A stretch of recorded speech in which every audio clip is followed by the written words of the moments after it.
Mit einem doch recht experimentellen Foil-Design erweitert Nash seine Foil-Palette zum Wingfoilen und dies mit einem sehr eckigen Frontflügel-Design, dessen Profil insgesamt etwas dicker ausfällt und auch von der Stärke bis in die Tips durchgezogen ist.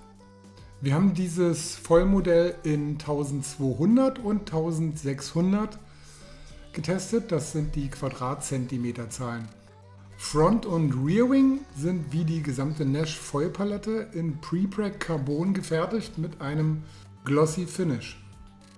Hatten wir den Mast in 85 cm und die Fuselage ist bei beiden 64 cm bzw. 60 cm, da man hier den Rear Wing in zwei verschiedenen Positionen montieren kann, sodass sich dadurch der Abstand zwischen Front und Rear Wing verkürzt.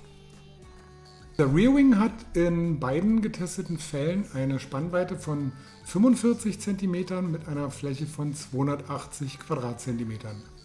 Die gesamte Verschraubung ist ein Mix zwischen M8 und M6 und besitzt hier jeweils einen Torx-Antrieb. Dabei ist alles sehr passgenau und sauber verarbeitet und auch in der Baseplate haben wir ein Schnellmontagesystem, sodass wir die Schrauben von rechts und links in die Baseplate hineinschieben können. Das geht dann beim Montieren insgesamt immer etwas schneller. Und vergleichen wir das ganze Konzept hier nochmal mit so den allseits bekannten Flügelmodellen oder Formen. So ist das Ganze hier aufgrund der Dicke des Profils eher ein Mit-Aspekt-Foil vom Frontflügel, nur dass die Tippenden jeweils abgeschnitten sind.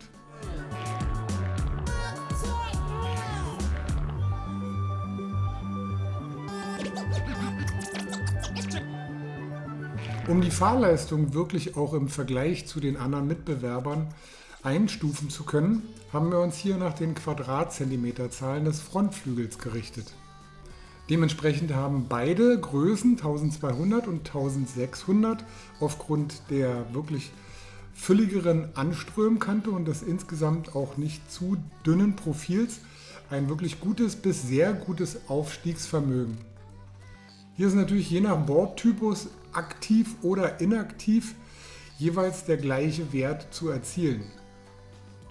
Und denken wir uns die abgeschnittenen Ecken am Frontflügel dazu, so landen wir hier bei Werten von guten 1500er bis 1800er Frontwings. Es ist wichtig bei diesem Konzept halt diese Thematik besonders zu beachten, damit man sich halt für die richtige Flügelgröße entscheidet. Insgesamt ist aufgrund des wirklich auch sanften Aufstiegsverhaltens dieser Flügel für Einsteiger zu 100% geeignet. So wie man hier auch sehr schön sehen kann, reicht es nur mit dem Wing zu schwingen, ohne aktiv das Board zu pumpen, um ein gutes Aufsteigen des Flügels zu erreichen.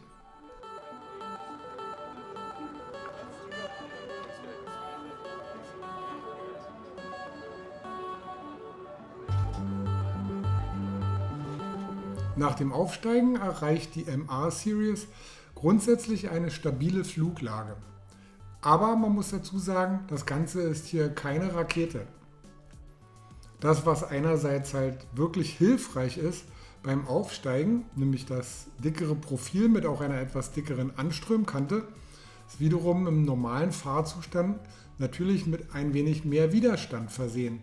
Dadurch erreicht dieser Flügel hier nur befriedigende Werte in puncto Geschwindigkeit.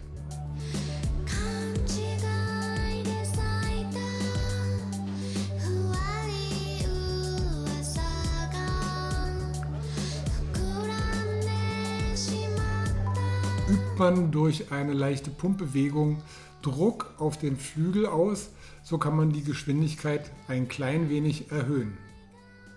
Dabei muss man aber auch darauf achten, dass man ihn insgesamt halt stets sauber führt. Weil hier gibt es halt zwischen dem 1200er und dem 1600er doch auch noch konzeptionell einen Unterschied. Der 1600er verhält sich eher gutmütig und recht stabil, wohingegen der 1600er in allen Situationen stets deutlich mehr geführt werden möchte, und zwar in seinem eigenen optimalen Sweet Spot. Der ergibt sich hier aufgrund dieser Geometrie dieses Frontflügels und der Profildicke. Dadurch ist diese Kombination halt insgesamt mit einem kleinen Sweet Spot versehen.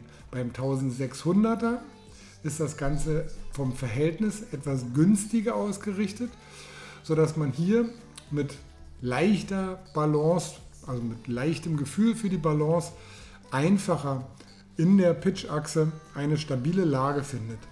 Grundsätzlich möchten beide Größen durchgehend geführt werden.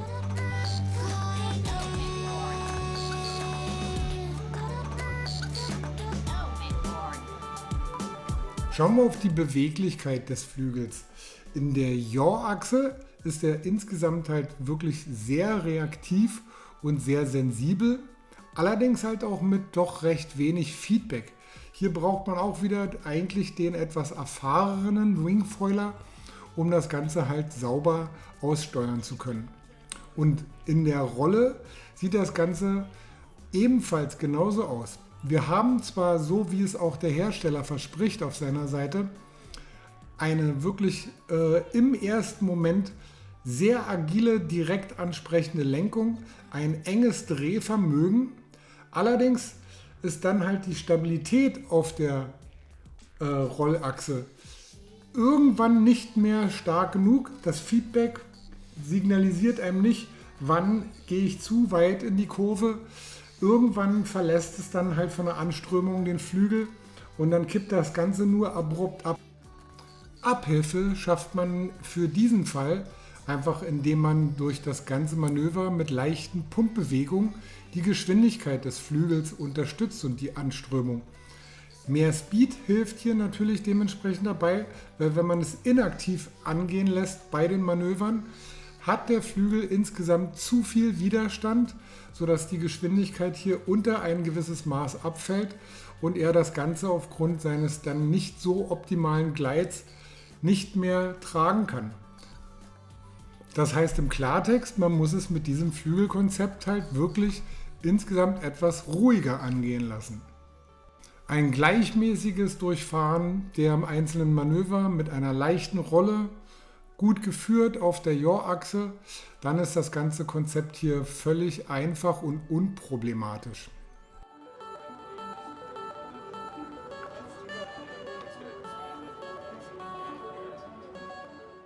Klar, um jetzt hier Höchstleistung beim Springen abrufen zu können, fehlt auch die wichtigste Komponente natürlich der Speed. Das Level ist hierbei mittlerweile extrem hoch. Wir haben wirklich teilweise wahnsinnig schnelle Flügel, auch in diesen Größenordnungen, die dann natürlich halt ein hohes Maß an Performance bieten. Zudem ist es natürlich so, dass die Anfahrt für einen Absprung besteht aus einer Mischung aus Rolle und Yaw. Dementsprechend muss man hier auch vorher sehr genau und gleichmäßig den Flügel führen, damit er einem nicht vorher wegkippt. Natürlich sind hier auch Sprünge, wie man sieht, möglich. Allerdings ist einfach hier auch, um es optimal zu gestalten, ein etwas höheres Fahrkönnen notwendig. Bei Landungen taucht der Flügel sauber und weich wieder ein. Das ist ein Vorteil dieser geringeren Aspektratio.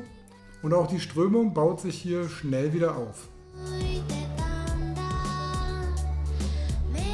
Schauen wir nochmal, inwieweit sich das Konzept dieses eckigen Flügels auf die beiden unterschiedlichen Größen mit gleichem Setup, Fuselage, Rearwing und Mast auswirkt. Da haben wir beim 1600er doch insgesamt einen recht ausgewogenen, harmonischen Flügel, der mit ausreichend Feedback auf den einzelnen Achsen ein gemütliches Cruisen dementsprechend und auch jedes Manöver ermöglicht. Allerdings auch nicht mit dem absoluten Top-End-Speed, sondern wir sind hier im Bereich von Low- bis Mid-Aspekt-Flügeln, die einfach früh aufsteigen und die dann auch aufgrund dieser sehr geringen Aufstiegsgeschwindigkeit natürlich im Bereich Geschwindigkeit ein paar Punkte verlieren. Nichtsdestotrotz ist er recht fehlerverzeihend. Er hat natürlich einen größeren Geschwindigkeitsbereich, auch im Low-End, aber er hat halt im Vergleich zu anderen guten Flügeln in dieser Größenordnung auch nicht ganz die Tragfähigkeit, also der Glide, von dem man spricht. Auch bei sehr geringen Geschwindigkeiten ist dann insgesamt halt etwas früher Schluss. Dann reißt die Strömung am Profil ab und man muss halt einen erneuten Startvorgang halt wiederholen. Da dies allerdings wirklich sehr leicht fällt und auch echt zügig geht, kann man diesen Flügel definitiv halt für auch absolute Einsteiger bis 90 Kilo auch in dieser Größe dementsprechend empfehlen. Bis hin zum Intermediate Freerider, der einfach gleichmäßig und kontrolliert eine Runde cruisen und ein paar Manöver fahren möchte. Ähnliches gilt halt für den 1200er, allerdings in einer deutlichen Gewichtsklasse darunter.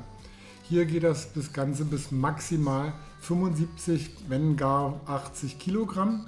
Ansonsten empfiehlt sich der Flügel doch eher für die leichteren Personen. Und wenn man es mal performancemäßig sieht, was man heutzutage von einem 1200er Flügel erwartet, von Stabilität und Glide und auch von der Geschwindigkeit, so muss man einfach ganz klar sagen, kommt das Konzept von der Jet MA-Linie in 1200 hier in dieser Konstellation mit Mast, Fuselage und Rearwing definitiv an seine Grenzen, um hier bei High Performance mitspielen zu können.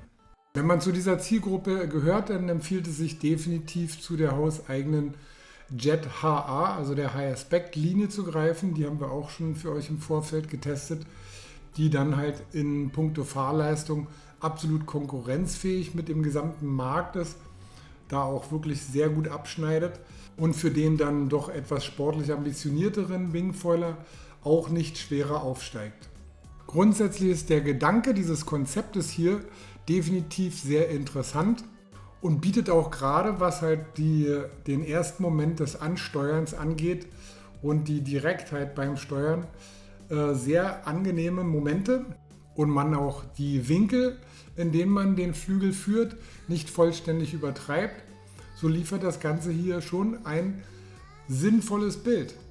Vergleichen wir es allerdings halt mit der Performance, die sich in vielen Bereichen heutzutage schon bietet, die auch Nash im eigenen Hause mit der Jet HA-Linie schon zelebriert, dann erscheint dieses Konzept hier noch ein klein wenig entwicklungsfähig.